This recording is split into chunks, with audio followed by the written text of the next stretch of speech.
இருந்தாலும் அந்த நீங்களும் ஒரு பிள்ளையை நம்ம ஆதரவு கொடுக்கிறார்.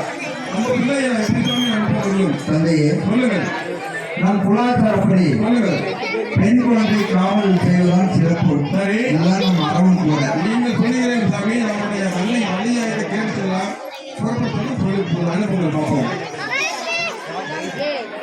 காளீஸ்வரி மகேஸ்வரி அவர்கள் குடும்பத்த வலிமையை பாராட்டி ₹100 அன்பளிப்பாக வழங்கியுள்ளார்கள். வாழ்க்கை ஆண்டு பழனிமலை வாழ்வதற்கு